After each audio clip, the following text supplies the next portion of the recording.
राजधानी दिल्ली में अवैध कब्जों पर गर्जा रेखा सरकार का बुलडोजर भड़के आम आदमी पार्टी के नेता सौरभ भारद्वाज बोले, अब जंतर मंतर से उठेगी झुग्गी वालों की आवाज।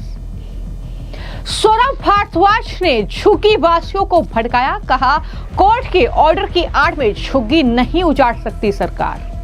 राजधानी दिल्ली में हाई कोर्ट के आदेश के बाद दिल्ली के अलग अलग इलाकों में अवैध कब्जों और अतिक्रमण पर बुलडोजर गरज रहा है। दिल्ली के मदुरासी कैंप से लेकर भूमिहीन कैंप पर बने अवैध निर्माण को ध्वस्त कर दिया गया है। डीडीए की जमीन पर बनी सैकड़ों झुग्गियां और अवैध निर्माणों को हटाने के लिए प्रशासन ने बुलडोजर और जेसीबी मशीनों से उन्हें ध्वस्त कर दिया है जो अवैध कब्जे हैं, जिसके बाद अब आम आदमी पार्टी के नेताओं ने इस मुद्दे पर जबरदस्त तरीके से सियासत करने की ठान ली है। चाहे आतिशी हो, दिल्ली प्रदेश अध्यक्ष आम आदमी पार्टी के चाहे सौरभ भारद्वाज हो, संजय सिंह से लेकर तमाम जो आम आदमी पार्टी के स्थानीय नेता हैं, वो अब अलग अलग झुग्गियों का दौरा कर रहे हैं और वहां पर जो है झुग्गी बस्ती के लोगों को इकट्ठा करके बरगला रहे हैं, उन्हें सरकार के खिलाफ भड़का रहे हैं और कहीं ना कहीं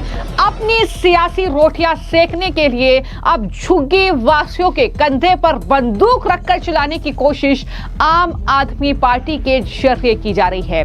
अब सौरभ भारद्वाज ने झुग्गी झोपड़ी वालों के साथ मिलकर जंतर मंतर पर आवाज उठाने का ऐलान किया है।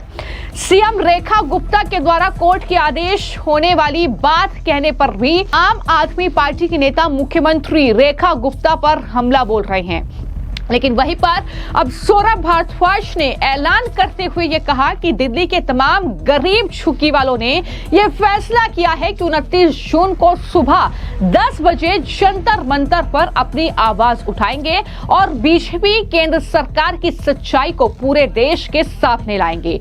यानी इस तरीके से अवैध कब्जों पर बुलडोजर चल रहा है, अतिक्रमण के खिलाफ ये पूरी जो बुलडोजर की कार्रवाई है वो हो रही है, लेकिन आम आदमी पार्टी के नेता अपनी सियासी रोटियां सेकने के लिए अब गरीब झुग्गी वासियों को भड़का रहे हैं, जबकि सीएम रेखा गुप्ता जहां झुग्गी वहां मकान और इस तरीके से जब ऐलान किया गया था, उन्होंने कहा कि जब तक हम आपको मकान नहीं देंगे आपकी झुग्गी को कोई नुकसान नहीं पहुंचा सकता, आपकी झुग्गी नहीं टूटेगी। लेकिन जो अवैध कब्जे हैं, जो अतिक्रमण है, उसको लेकर तो दिल्ली हाई कोर्ट का ऑर्डर है, तो जाहिर तौर पर वो अवैध कब्जे खत्म होंगे, ये उनकी तरफ से कहा गया था। बावजूद इसके अब सौरभ भारद्वाज किस तरीके से झुग्गी वासियों को इकट्ठा करके उन्हें कहीं ना कहीं सरकार के खिलाफ भड़का रहे हैं अपनी राजनीतिक रोटियां सेकने के लिए। सुनिए कि सौरभ भारद्वाज क्या कुछ कह रहे हैं।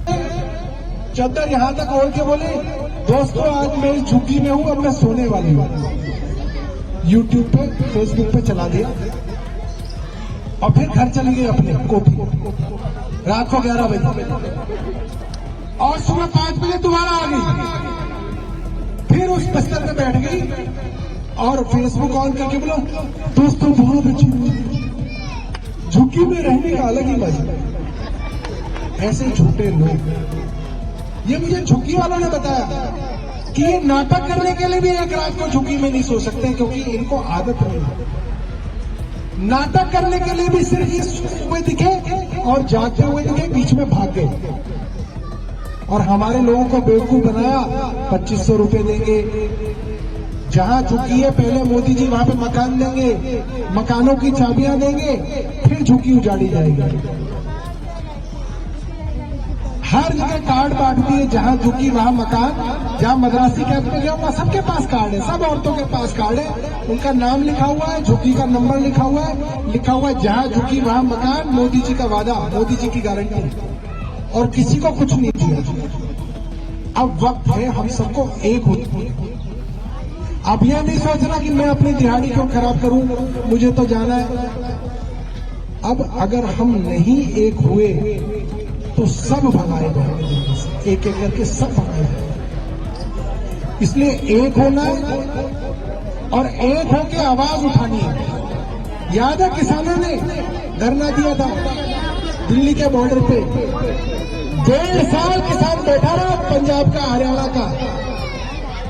धूप आई, लू चली, बरसात आई, मानसून आया, सर्दियां आई, पाला पड़ा, किसान नहीं बैठे रहे डट के। और आखिरी में मोदी जी की सरकार को झुका के मारे। तो जब 2000 किसान बॉर्डर पे बैठ के इस सरकार को झुका सकते हैं, आप लोग तो लाखों लाखों, दिल्ली में लाखों लोग हैं। अगर लाखों लोग अपनी पे आ जाएंगे और मिलकर आवाज उठाएंगे तो इस सरकार को झुकना पड़ेगा नहीं झुकना पड़ेगा। तो इसीलिए बड़ा आंदोलन पूरी दिल्ली के अंदर खड़ा करेंगे। जिस तरह से आज आपके आए हैं, थोड़ी देर पहले मैं आदर्श नगर में जी ब्लॉक में था, जहांगीरपुरी, और ऐसे रोज नई नई झुग्गियों के अंदर हमारे अलग अलग नेता जाएंगे, सबको एक करेंगे। और 29 जून रविवार सुबह 10 बजे सब लोग एक होकर जंतर मंतर पर जाके अपनी आवाज उठाएंगे। ठीक है, तो सब लोगों का हम लोग कोशिश करेंगे इंतजाम करने की, बट हमारे पास भी आपको पता है पैसा नहीं है ज्यादा। हम भी लगभग आपकी तरह ही है, हम भी कोशिश करेंगे कुछ रहने, कुछ आने जाने का इंतजाम करें, मगर अगर ना भी हो पाए तो ये सोच के चलना ये हमारी अपनी लड़ाई है। चाहे बस से जाना पड़े, मेट्रो से जाना पड़े, पैदल जाना पड़े, साइकिल से जाना पड़े, अपनी आवाज उठाने 29 जून को जंतर मंतर पे सबको जाना। बहुत बहुत धन्यवाद। तो ये आम आदमी पार्टी के दिल्ली के प्रदेश अध्यक्ष हैं सौरभ भारद्वाज, जिसे आपने सुना, और ये कह रहे हैं कि बीजेपी ने वादा किया था जहां झुग्गी वही मकान, पर अब कोर्ट के नाम पर गरीबों के घर तोड़े जा रहे हैं। इतना ही नहीं, सौरभ भारद्वाज तो ये भी कह रहे हैं कि कोर्ट मकान देने से नहीं रोक रही, पर बीजेपी छिप रही है। इस तरीके की बातें वो कर रहे हैं। वो कह रहे हैं कि झुग्गी वालों ने तय किया है कि जंतर मंतर पर अपनी आवाज बुलंद करेंगे, लेकिन सच्चाई ये है कि आम आदमी पार्टी ने यह तय किया है कि झुग्गी वालों को इकट्ठा करके 29 जून को सरकार के खिलाफ जंतर मंतर पर इस तरीके का हंगामा जो है वो किया जाए, या इस तरीके से जो है वहां पर बवाल काटा जाए। सौरभ भारद्वाज ने इस पूरे भाषण में जाहिर तौर पर अपनी मंशा साफ कर दी कि जिस तरीके से किसानों ने आंदोलन किया, बिल्कुल वैसे ही हमें भी, यानी झुग्गी वासियों को भी आंदोलन करना है। देखिए, जिस तरीके से भारतीय जनता पार्टी की सरकार आने के बाद गरीब दिल्ली के झुग्गी वासियों के ऊपर लगातार बुलडोजर चलाया जा रहा है, हम इसका विरोध करते हैं। भारतीय जनता पार्टी का साफ तौर पे वादा था, जहां झुग्गी वहां मकान। बिना मकान दिए आप झुग्गी नहीं तोड़ सकते, और कोई कोर्ट हिंदुस्तान का आपको इसके लिए मना नहीं कर रहा। कोर्ट के ऑर्डर के खिलाफ आप लोग सुप्रीम कोर्ट नहीं जा रहे हैं। आपने तो सुप्रीम कोर्ट के ऑर्डरों के खिलाफ भी पार्लियामेंट के अंदर कानून पास किए हैं, आपको कौन रोक रहा है? कोर्ट के ऑर्डर की आड़ में आप झुग्गी नहीं उजाड़ सकते। पहले मकान दीजिए, फिर झुग्गी उजाड़िए।